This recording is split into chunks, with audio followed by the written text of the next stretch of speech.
Look into my eyes. Mesmerizing, wouldn't you say? Well, actually, he wouldn't. Not if it weren't for the work of one 18th century doctor and the Victorians' absolute obsession with the paranormal. Today, I'm going to be talking about mesmerism, the chaotic precursor to hypnosis. Animal magnetism. It's a phrase you've most likely heard. One you might even use to describe it to your friends? No? Fair enough. Today, animal magnetism means raw charisma. The kind of charm that would let you secure a hot date or maybe persuade your neighbours to join your chicken worshipping cult. But when German physician Franz Mesmer coined the term in 1775, he meant it quite literally. You see, Mesmer believed that there was an invisible magnetic fluid flowing through every living being. And if you got sick, just make your fluids were blocked. His solution? Manipulate the invisible forces to induce a trance, realigning your fluids and healing your ailments. So you may be wondering, how do you go about manipulating invisible magnetic forces? Enter the bucket. What's that? It's French. Sounds posh. Enter the Baquet. Now, ordinarily, a Baquet is just a round wooden washtub, but Mesmer's souped-up steampunk version contained layers of crushed glass, metal filings, and magnetized water, and it held bent iron rods which protruded from the lid. Imagine, if you will, a bunch of wealthy French aristocrats sitting around the tub and holding onto the metal rods as if they're trying to get better Wi-Fi in the 1780s. Mesmer would then swish around the room in his lilac silk robe.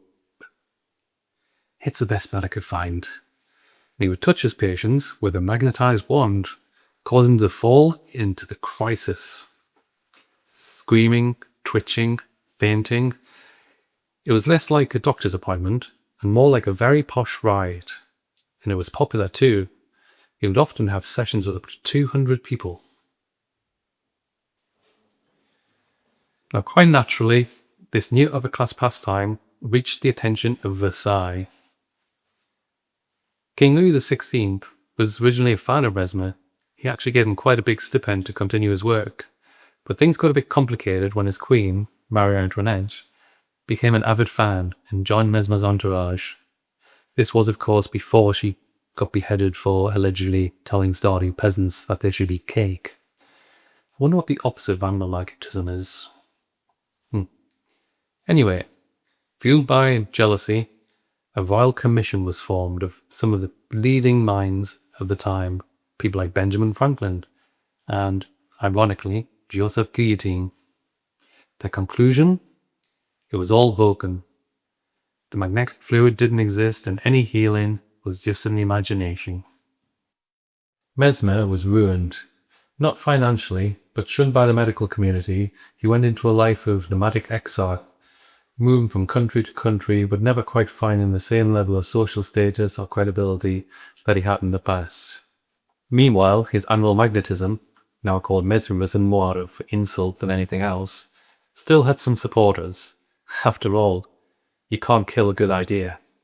While Mesmer faded into obscurity, the Marquis de Puysegur, a French aristocrat and one of Mesmer's top disciples, found you could skip the twitchy, violent crises phase altogether. One day, Puysegur tried magnetizing a local shepherd boy, but instead of screaming and convulsing, he kind of just fell into a deep, tranquil sleep. Strangely enough, he was still able to follow commands, answer questions, and he seemed way smarter than he was before. Puysegur called this artificial somnambulism, basically magnetic sleepwalking. Cut to London 1837.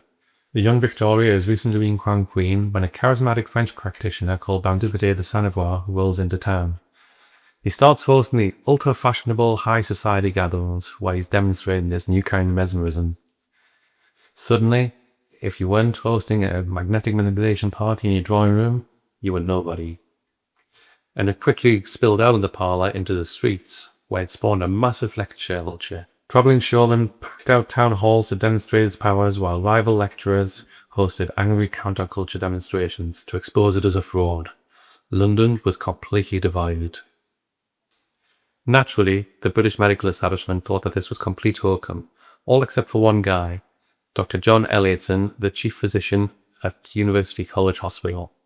He championed mesmerism so hard that he became a consultant mesmerist to handle pain relief during surgeries at the hospital.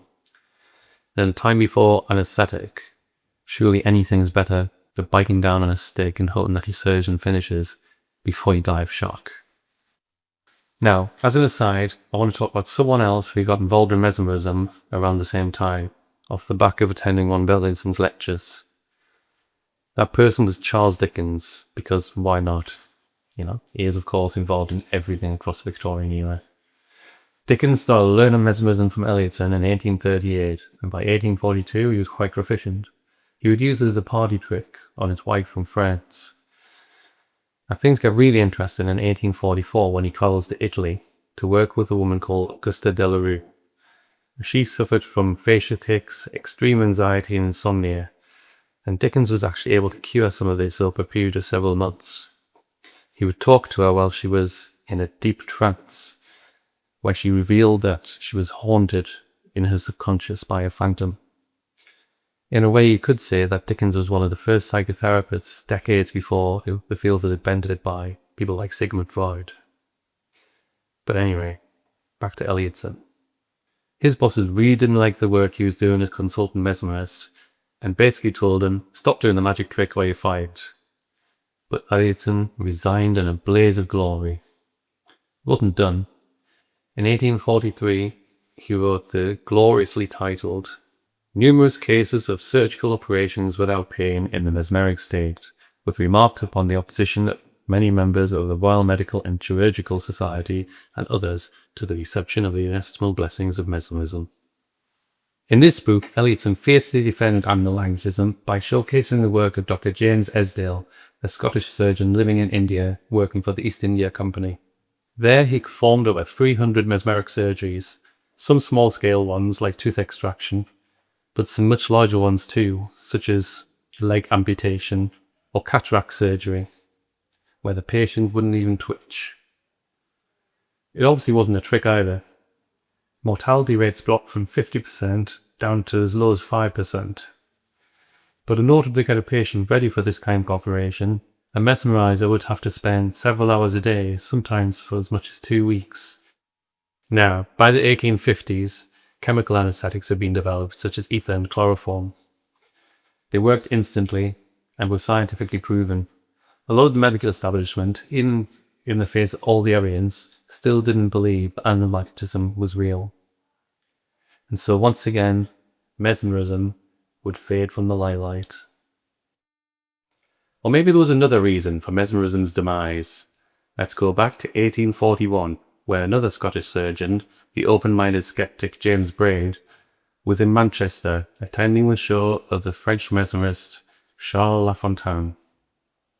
While everyone else in the audience was amazed by Lafontaine's magnetic powers, Braid was focused on the subject, where he saw the hallmark signs of mental fatigue, likely brought down by intense concentration on the mesmerist's hand actions and voice. After a few days of experimenting at home, Braid found that he could achieve the same trance-like state just by getting the subject to stare intently at a shiny metal object. Ooh, where am I? Ah yes, 2 years later, in 1843, Braid published his book New Hypnology, or The Rationale of Nervous Sleep, where he coined the term hypnosis after Hypnos, the Greek god of sleep. Distanced from animal magnetism and grounded in scientific study, it was finally something that the medical community could get behind, albeit slowly and grudgingly. Occultists of the time were split on the matter. Half of them derided Braid for taking away the metaphysical aspect of the trance, whereas the other half claimed that the hypnotic trance could allow them to shift their consciousness out of the body, see through walls, diagnose inner disease, and even let spirits enter their body to talk through them. But that's a story for another time. For now, you are feeling very sleepy. You want to leave a comment and subscribe. Is it working? No? Where did I put my robe?